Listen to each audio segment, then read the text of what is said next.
ሺ5 ወኔና ወለይ የኮፍያውና የሰዓቱን ትክክለኛ ዋጋ የገመቱ ሰዎች ራሱን እቃውን እንሸልማቸዋለን ወይም ደግሞ ግምታቸው በ50 እና በ100 ብር ከተጠጋ ደግሞ የ200 ብር ተሸላሚ ይሆናሉ። እስኪ ምን እንደሚገምቱ አብረን እንዴ። ምን ማልበ አየው ይባላል። ይሄ ሰዓት ስንት እንደሚያወጣ ትገምታለህ? 3 እድል ነው ያለ። ትክክለኛ ዋጋውን ካወቅ ተወስዷል ሰዓቱን። ካላወቅ ደግሞ በ50 እና በ100 ብር ከተጠጋ የ200 ብር ተሸላሚ ነው። ስንት ያወጣል? እስኪ ያገኘው ይመስለኛል። በደንብ እንትን እያረገ 3200 አይደለም። ሁለት እድል አለ።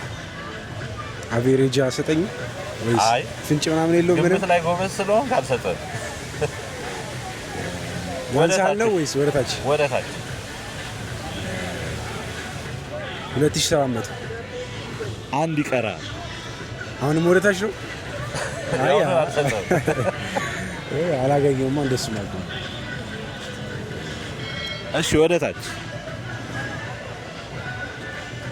ከሆነ በቃ 1800 ብር ለትንሽ ነው ግን ላሳይ ዋጋው።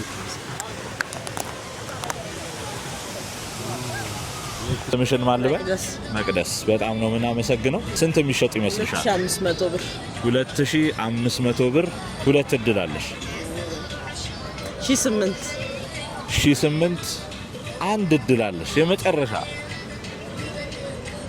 1005 ወኔና ወለይ አይደለም ግን ሁለተኛው ሙከራሽ ማለት ነው ያጠጋጋል። ሁለተኛው ሙከራሽ በ100 ብር ያነሰ ነው። ስለዚህ በ100 ብር ያነሰ ስለሆነ ስንት እንሸልማታለን?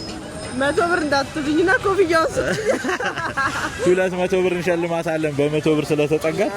ቴንክ ዩ በጣም ነው የምናመሰግነው። ስምን ማልበል? ቴሬድ ነባው ይባላል። ይሄ ሰዓት ስንት የሚያወጣ ይመስላል? 500 ብር አይደለም። እንትን ሀሳብ ልስጥ። ከፍ ብለ ከ500 ብር ይበልጣል። 1000 ያወጣል። ከዛ በላይ 1500 2000 ብር 2000 ብር። ዋጋውን ላሳየህና ትክክለኛውን ዋጋ ታየዋለህ። ትንሽ ነው የቀረ ግን በ100 እና በ50 ብር ብትጠጋ ኖሮ የ200 ብር ተሸላሚ ነበር። አመሰግናለሁ። ኢዮብ እዚህ 4 ኪሎ ፕላዛ አካባቢ ፎቶ ነው የምታነሳው። ከመጣችሁ ኢዮብ ጋር ነው መነሳት ያለባችሁ። የት ነው ብላችሁ እሱን ፈልጋችሁ ነው እንግዲህ የምትነሱት።